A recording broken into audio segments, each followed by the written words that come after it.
Hi, everyone, and welcome to the Asher Marketing Podcast. Tonight, our guest is Jennifer Atienzo-Fisher. Jennifer, did I pronounce that right? You got it right. Thank you. We're off to a great start. Well, thanks for being here tonight. Jennifer is with Fort Wayne Community Schools.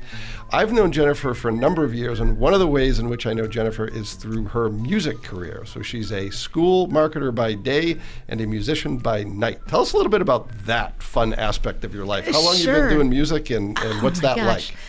So I actually became a musician in sixth grade, Okay. and that's where my whole story starts, is in sixth grade. It sort of drove me on my entire career path from that point forward.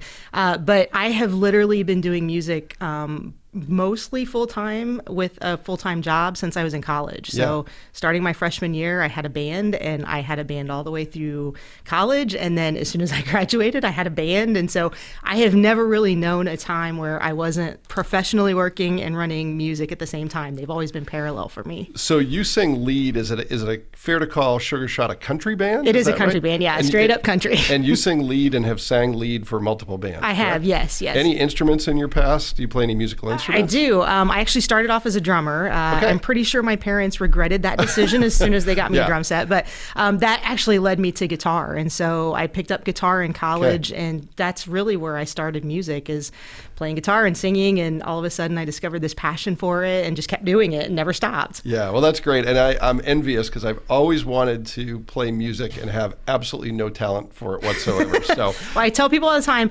musicians need people that love music. So it's a good blend. That's me. I can barely turn on the radio, but I enjoy doing it. Well, thanks for being here. As we've talked about, on this podcast, we really talk about three things. One is your career path, so people can understand the many different ways in which people find themselves to marketing communication backgrounds. And it's been interesting. I think this is our 8th episode, and awesome. Everyone kind of comes into it a different way. So I'm interested in hearing about the connection between music and marketing and other things that led you to what you're doing today.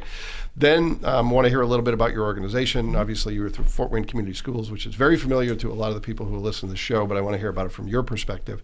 And then we talk, especially in today's environment, about the stuff everyone's working on, the challenges, the good stuff, the inspiring stuff, the things that keep you up at night, the things that you celebrate, whatever those are to you. So we'll start with the first question, and that's career path.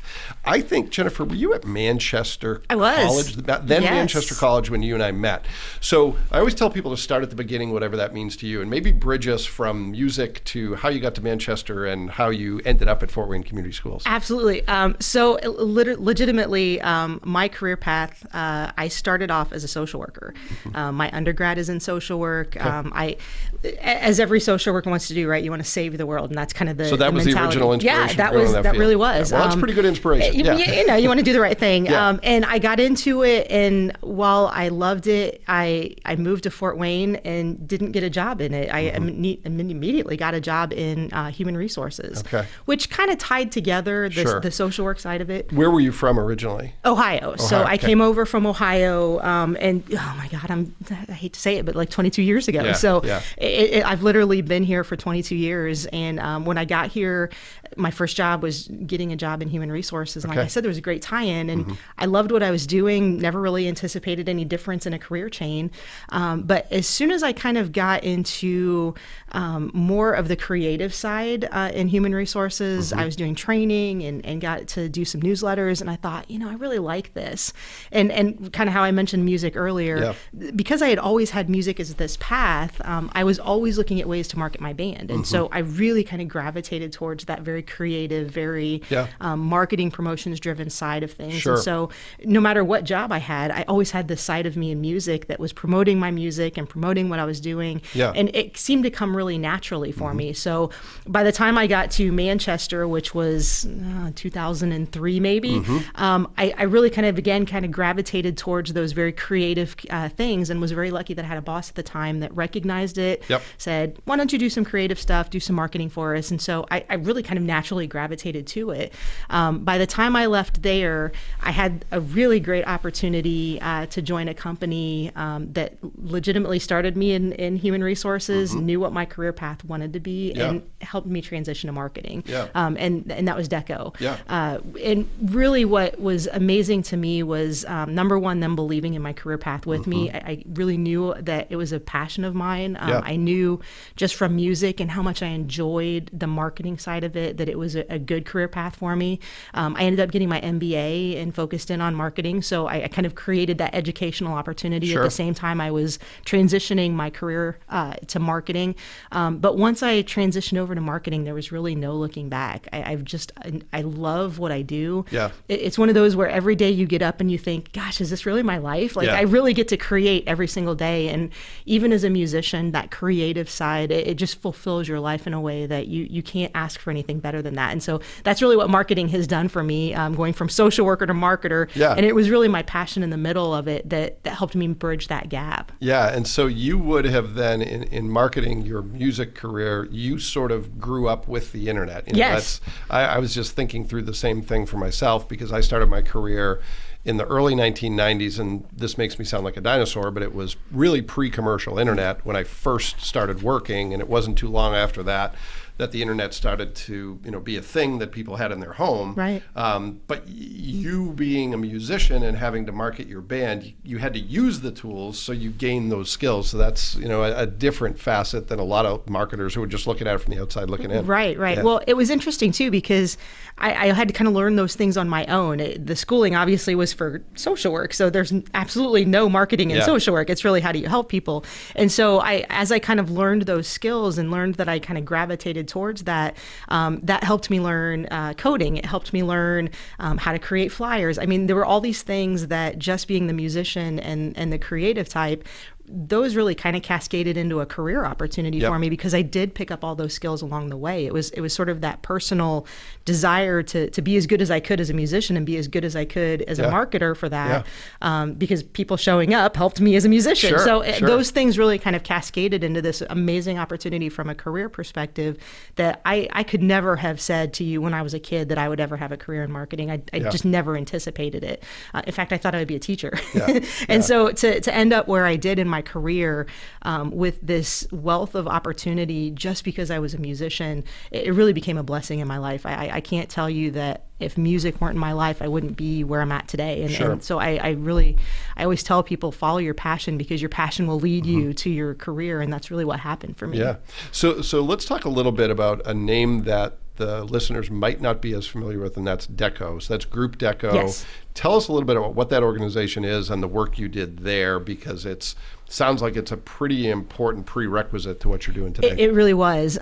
So just prior to going to Deco, I was working for Greater Fort Wayne Inc., which was previously the Chamber of Commerce, right? And so that was really kind of where I got my toes wet with the whole marketing, because that's kind of what I was doing. But Deco really created the opportunity for me. They're a manufacturing company. When I was hired, I was initially hired as a recruiter, which really kind of has some very similar components to it. When you talk about marketing and recruiting, there's a lot of similarities to those two jobs. Exactly. A That's culture exactly and a brand that was exactly prospective employees. Yeah. So I started there and had been really clear from the start. By that point, I knew really where I wanted the direction of my career to go. And so had almost done this career pathing for myself and knew sort of I need to have this job, and this is going to get me ultimately where I was at. And so I had a really honest conversation with them right at the beginning that said, I'll start here for you, but this is really where I see myself. And if you see me getting there as well, I'd love to work with you. And they hired me and it really helped me do that. And so that bridge really became the opportunity for me.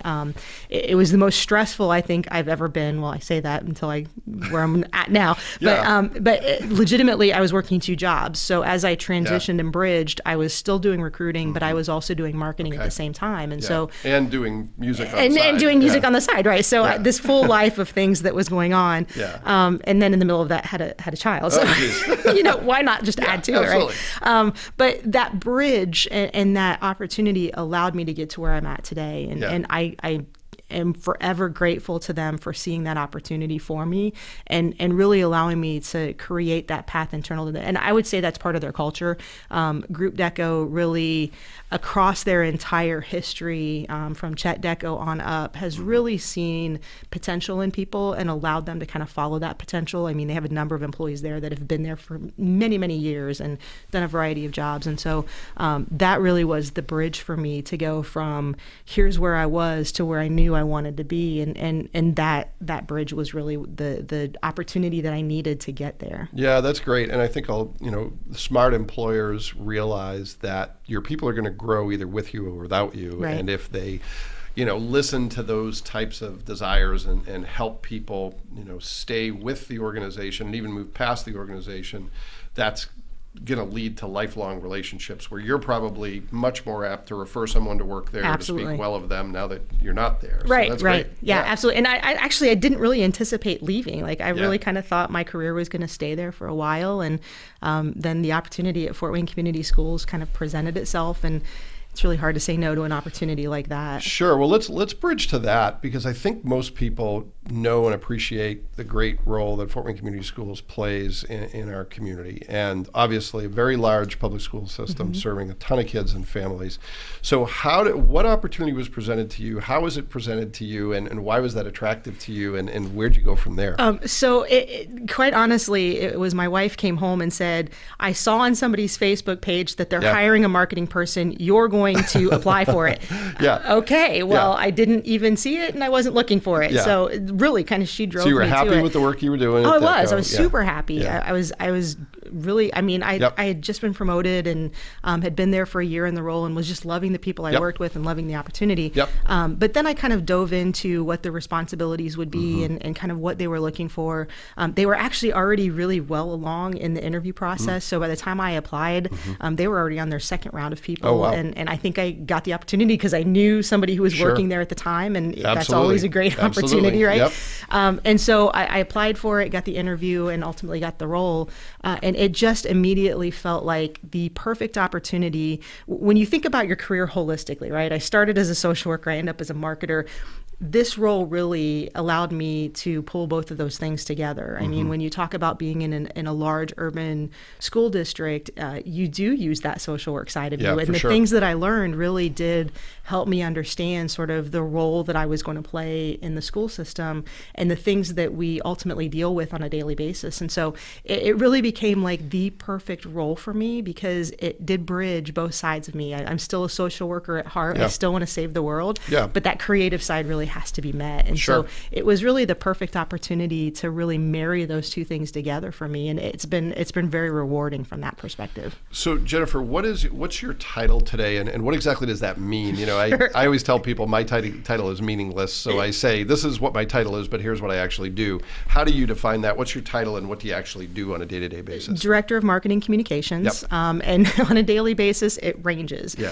For the most part, my responsibility is really promoting the district, helping us message who we are, sometimes dispel some things that people believe about us, obviously, but really helping us tell the story. I really call myself a storyteller. That's ultimately what I'm doing is looking at each school, looking at each program, and how can we better tell the story of what we're doing and why we're doing it. And that's really, I think that's what's so rewarding about this is that a lot of people sometimes don't know what happens in an urban school district, and they, especially a large one, it can be very difficult to know exactly what's going on. And so I get the chance to tell that story. And from that perspective, I love what I do. I love every day getting up and going in and telling that story because there is never going to be not an opportunity that I'm not going to be busy in this job. In fact, I tell my boss all the time, I'm going to retire and still be doing stuff because there's never going to be a time when there's not a story to tell because there are such amazing things happening that I could continue to keep myself busy for the rest of my life. Sure. Well, and in terms of shining a light on that, everything that's happened the last 7 months, I think if people were thinking, and it's hard not to with everything that's been going on, you realize that public schools play a role well beyond education. Very much so. You are daycare, you are food services for families. And if that didn't get hammered home in the last 7 months, I don't know that it ever will. But, you're also talking about a business that has gotten more competitive. Very much so. In recent years. So tell me a little bit about how everybody recognizes Fort Wayne Community Schools. Everybody knows, what the schools do to a point, but there's probably a lot of misconceptions out Very there. much There's so. probably gaps in people's knowledge. So how do you define Fort Wayne Community Schools? What is the entity, and what's most important to you in terms of that story? Sure. I think what's most important for people to know is we value every single child. We know that each child has their own story, their own path, and our educators and our staff are really looking for the best opportunity for those individual children. I think most people sort of look at public schooling as a commodity, and really the way I've looked at it is we really very much see ourselves as integral to the success of Fort Wayne.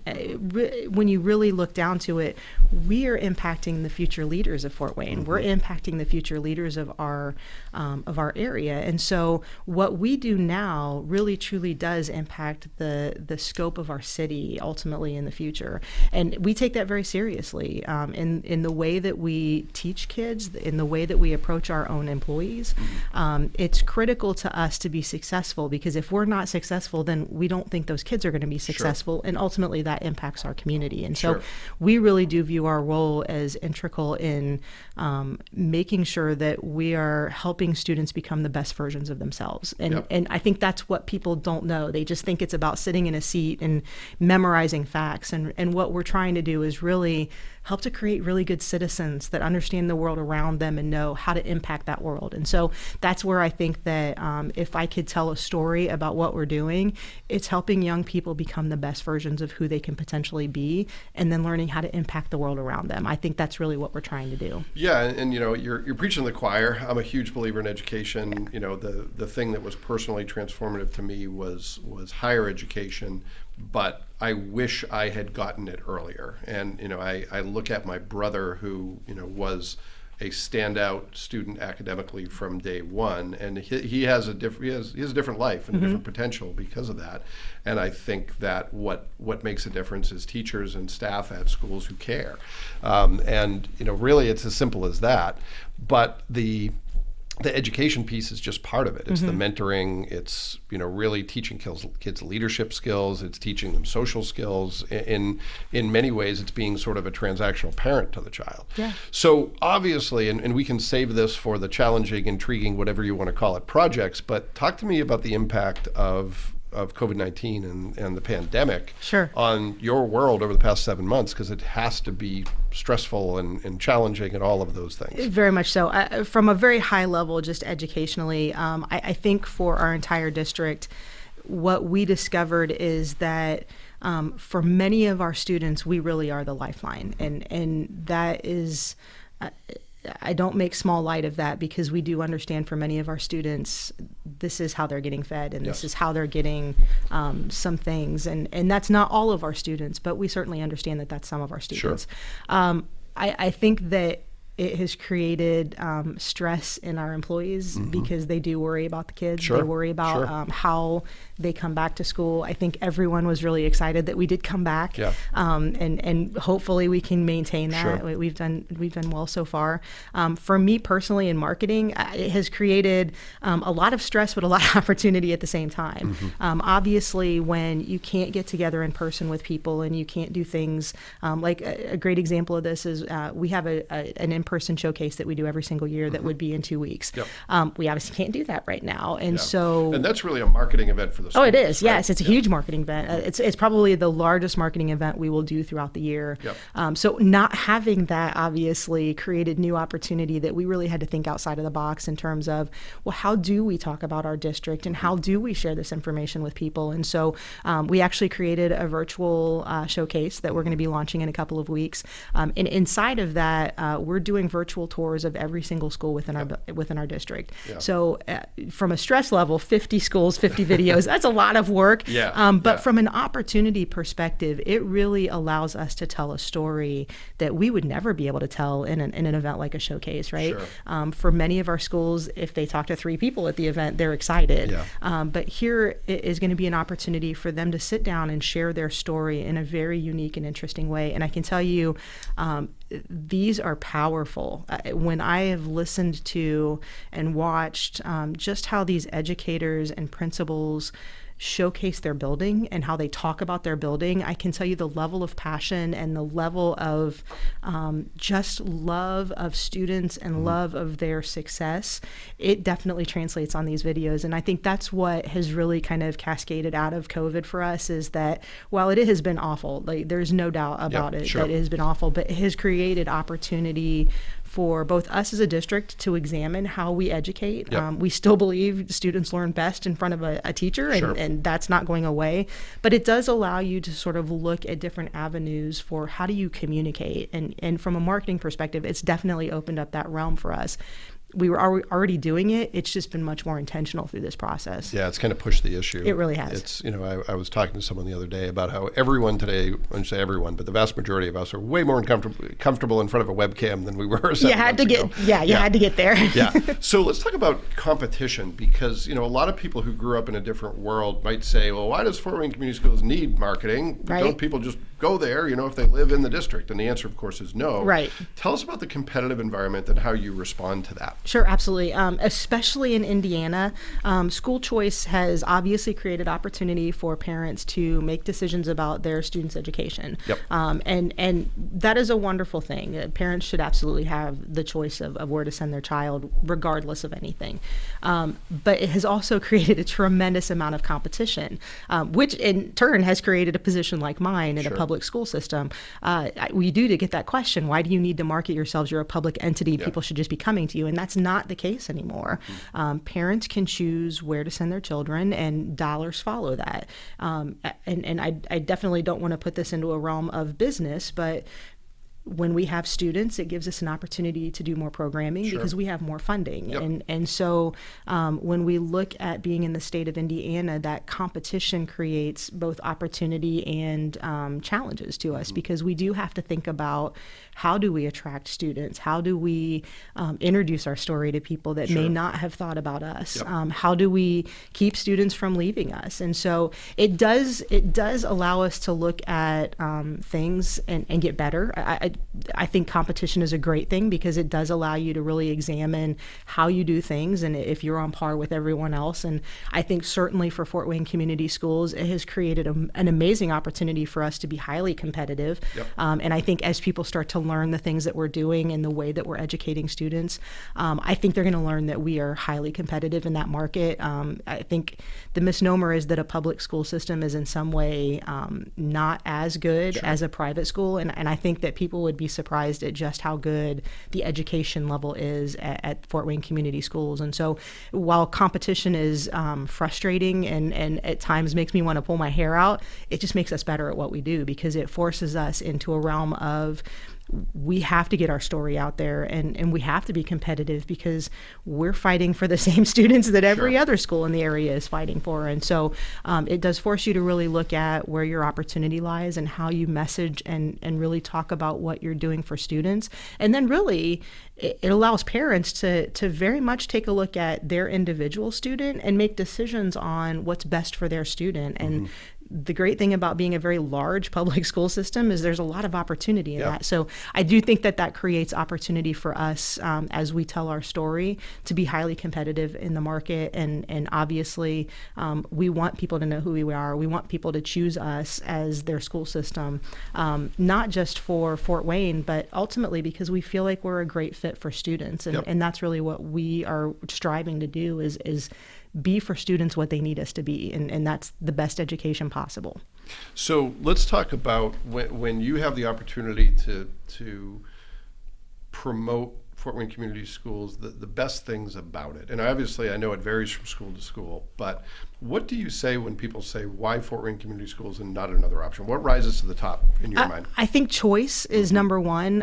With 50 schools, all with different programming paths, there is a Montessori school within Fort Wayne Community Schools.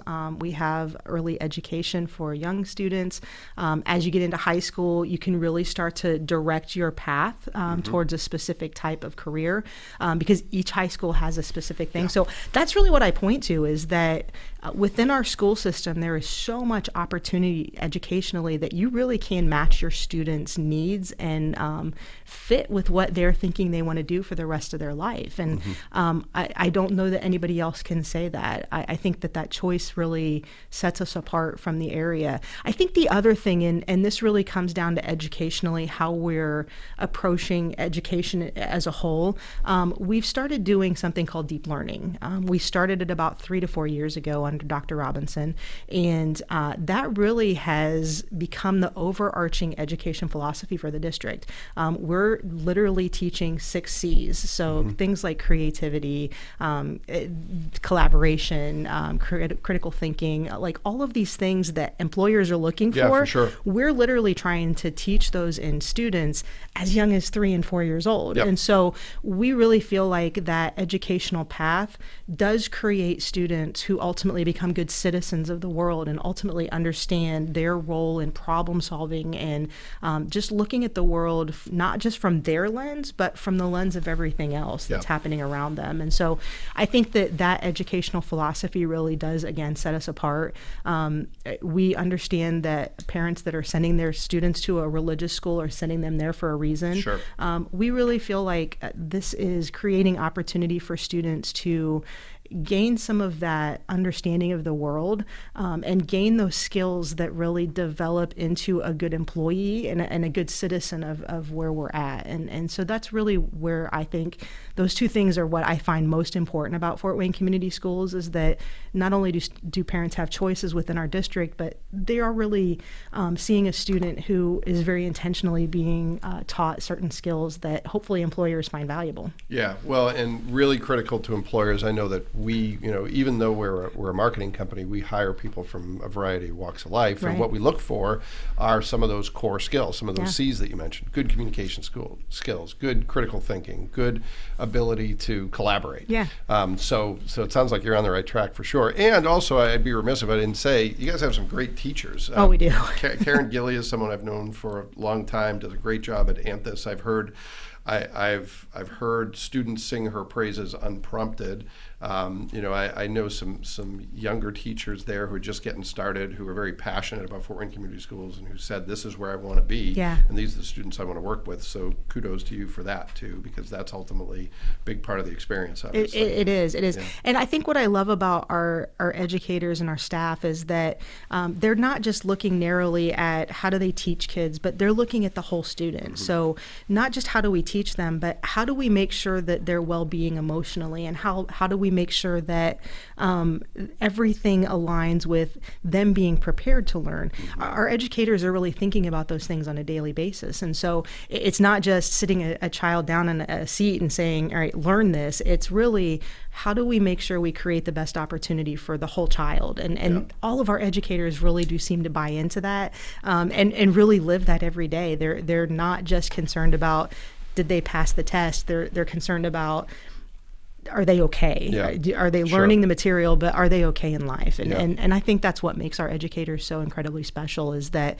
they are passionate about what they do, and they really, truly care deeply about our students. Yeah, well, and from a leadership perspective, obviously you had an icon in education, Very Dr. much so. Robinson, who you worked with, and a leadership change now, big shoes to fill. So that's a transition for the entire system as well, I'm sure. It sure is. It sure is. But Dr. Daniel really has been amazing to work with. He sees a vision that I think is very similar to what Dr. Robinson saw for our district, and he's even looking at, how do we even continue down the path of really being a great partner to Fort Wayne, the city of Fort Wayne, and our community? Yep. It's not just about us being a school system, but how do we become really good partners to the people around us? And I think that is where you're going to see us heading in the future as a district, is aligning with what our region needs in terms of young people and their skill sets. Sure. But making sure that those students are coming out prepared and ready to go for their future. Yeah, well,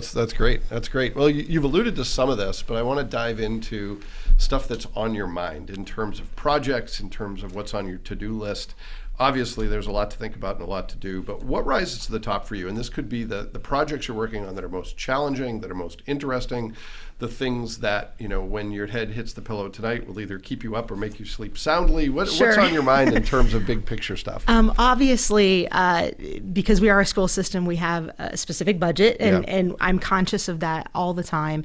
And so for me personally, it's what skill do I need to very quickly learn to be able to offset something that we would typically outsource. And so I'm kind of constantly looking at those things. Obviously, the video project that we're working on, 50 schools, 50 videos, that's a lot. Yeah, you probably can't do that with your phone. No, can't do that with my phone. So we knew some software, and we quickly got up to speed on it. And it really created an opportunity for me personally to learn some skill sets that I didn't have coming into it. But that's kind of what's keeping me up at night right now is getting to that virtual showcase, and how do we tell our story best to people who would be thinking about us. I think ultimately what keeps me up is knowing that COVID had an impact on our enrollment. Those are the things I'm thinking about, because that's not just how do I market, it's how do I help our district gain students back and then gain even more students, because ultimately that is our funding stream. And so that does drive how we are able to do things. And so that does keep me up at night is what can I do from a marketing perspective to share our story and share who the district really is, to help people see us in a way that might prompt them to send their student to us. And so those are the things that really are at top of mind right now that make me really want to do as much as I possibly can, because I want this district to be successful. I want to keep everybody that's working for this district working. And so I take kind of personal responsibility for that, to make sure that whatever I'm doing from a storytelling perspective or a marketing perspective really does allow people to see who we are and what we're trying to do in the community. And so those are the things that really are driving me right now and helping me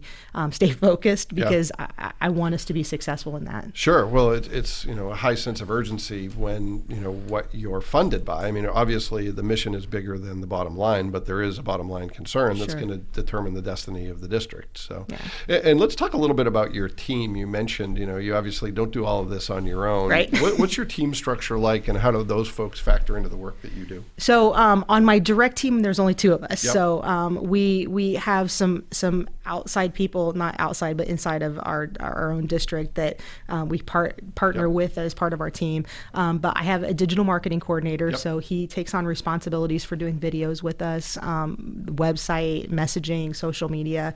Obviously, we have Krista Stockman, who's the PIO for the district, and she's a part of our team without being on our team directly. But then also like the website people in IT, we directly work with them. We obviously outsource. Asher is a great partner for us, obviously. We love working with you guys too.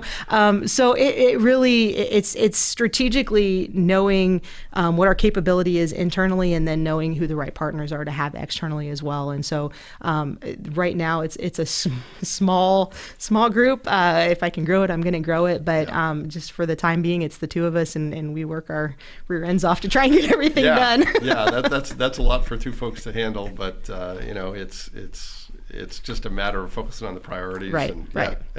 So to close us out, there's three quick hit questions that I ask that are sort of reflective of the three things we've talked about. And I'm going to start with career path, and that's fascinating to me, that the twists and turns that your career path took. If you had to boil it down to one piece of advice, let's say you were talking to someone, maybe it's a student at Fort Wayne Community Schools who is intrigued by what you've done and says, I might want to do something like that. What's your one best piece of advice as far as designing a career path, succeeding in a career path, and ultimately figuring out what to do with your life and doing it well? So there's kind of two things in that. Number one, don't let fear get in your way. I was an incredibly shy person, and had I let my shyness and fear get in my way, I literally would not be in my job, because one moment literally drove my entire life from that point forward, and it was in music. So do you mind if we talk about that? No, not at all. I'm fascinated by the fact, shy person, lead singer of a band. I know, so that's crazy. How do we overcome that? So when I was in sixth grade, and I love telling the story, because for the young person who thinks I can't do this, my story starts in sixth grade. Before that, I was so shy. I was the kid that hid behind my mom anytime somebody tried to talk to me.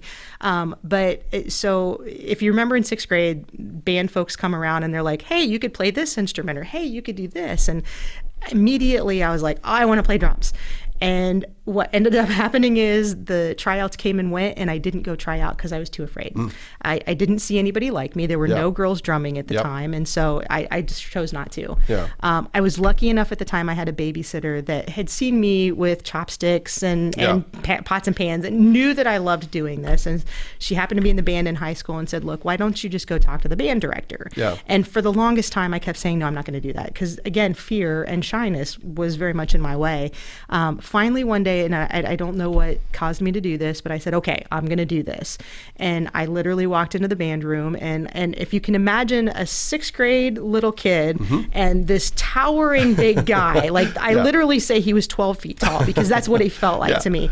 But he looks down at me and he says, well, what can I do for you? And I said, I want to join the band. And by this point, we're like 2 months out from when the band had actually started. And he said, well, you're a little late. And I kind of explained to him that I was too shy to try out. And he said, well, what do you want to do? I said, well, I want to drum. And he goes, well, can you drum? I don't know, but I'd like to bang on stuff. So let's try that. And he let me in the band. And that one moment literally changed my life because from that one moment, I gained a ton of confidence. I learned how to perform because I joined marching band and all the bands that you could possibly do as you get into high school. And so that literally that one moment, had it been any different, I would not have the career path that I have because I wouldn't be in music. I wouldn't have learned my love for marketing and that would not have driven me to where I'm at now. And I certainly wouldn't be a lead singer in a band. So well, and it's the power of education. It is. Many people we've talked to, and my story is second semester, third semester of college, an instructor tapping me on the shoulder and being, "Nah, you can do this." Just saying to me, seeing something in me that I didn't see in myself, and give me the opportunity to do it. So, a lot of people have those stories, and I think it's a common thread. Also, a quick digression: have you seen the 10-year-old girl who did like the head-to-head drumming competition with Dave my gosh, I have. Yes, it's totally the best. Yeah, totally. So, sorry, listeners, I just took you down a path. That's awesome. It was pretty great. If you haven't seen it, look it up. So, speaking of taking us down a path, I took you away from your really succinct good answer of, don't be afraid and overcome that fear. Anything you'd add to that? I would. It's take advantage of opportunity.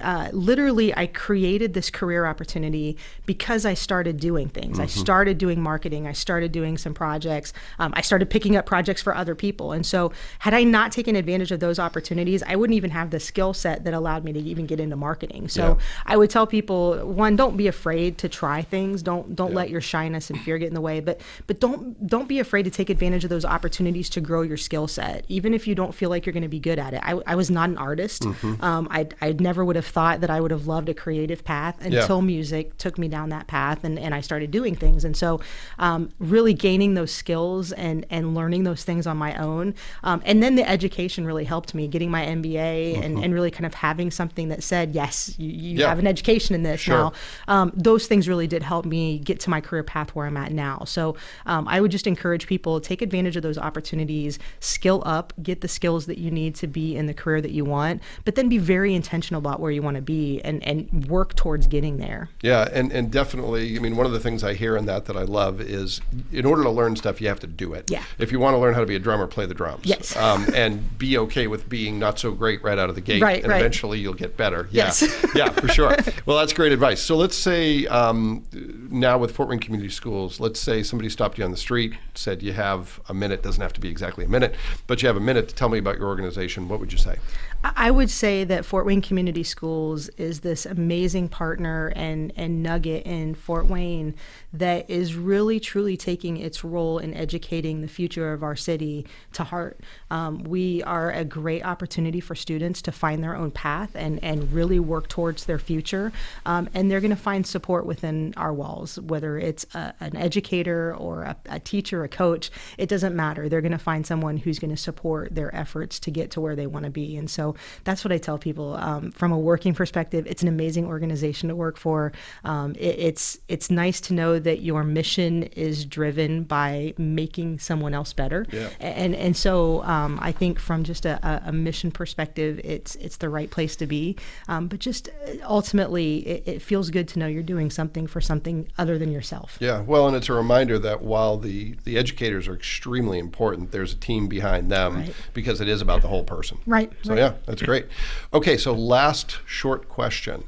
if you were talking to someone, whether it's a colleague at Fort Wayne Community Schools, whether it's another marketer, someone who is sort of drifting at this time when there's a lot of opportunity to drift and people are trying to figure stuff out and relearn how to work and relearn how to be successful, what's your best piece of advice for persisting through the time that we're in right now? Sure. I think literally it is just persistence. I think it's, you have to understand, one, that there is going to be an other side of this. And so you have to prepare yourself for that other side of it. But two, it's recognizing and giving yourself permission to not be okay, right? Sometimes you're not okay during times like this. And there are certainly times when stress can get to you and things can get to you. But it's, again, staying focused in on what your goal is, staying focused in on other people and other things that are needs around you, but knowing that there's another side to this, that we're not going to stay where we're at right now. And for someone who's looking for a new career, looking for something different,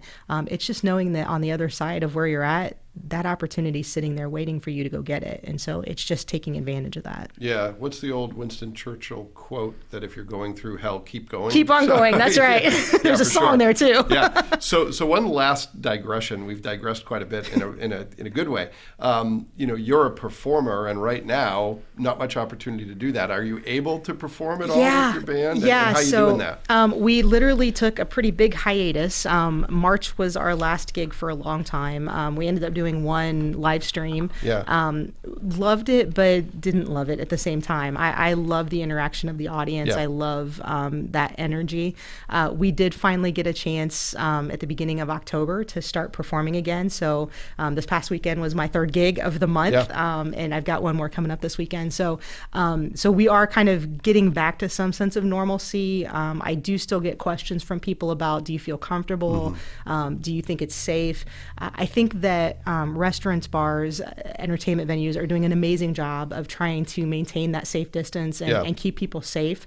And for me as a performer, having this back in my life is almost critical to my sanity. I can tell you, for the almost 7 months that we didn't perform, it is gut-wrenching almost, because when you need something as much as music has become for me, not having it in your life almost becomes this massive drain. And so I just discovered, coming back to it again, there was a renewed passion and a renewed love for just being in front of people and connecting with people. I think that's the one thing that I do love about music, is that it connects me to people that I would not otherwise be connected to, and being able to be with people and know that you're contributing to something for them in that moment, and that's really, I think, what's special and what I missed so much. So kind of getting back to some normalcy. Obviously with flu season coming up, we're not sure what's going to happen, but it has felt really good just to get back to some sense of being on stage and having a live audience in front of you. So okay, listeners, if you want to hear Jennifer perform, just look for the name Sugar Shot, and they are coming to a venue near you, hopefully when things get back to normal. And as far as the showcase goes, we're switching back to Fort Wayne Community Schools now. I'm taking you down many paths. As far as the showcase goes, when will that information be available, and where should people look for that information? Absolutely. November 2nd is when we're launching the whole thing. People will be able to go to our website. It's fortwayneschools.org/showcase, and you'll find all of our schools will be linked on there. Every day we're going to highlight a different school, so that throughout the lottery process, and if you're not familiar, lottery is basically people can fill out a lottery application to go to any school within Fort Wayne Community Schools, whether it's a magnet school or a neighborhood school, and so that process also launches on November 2nd.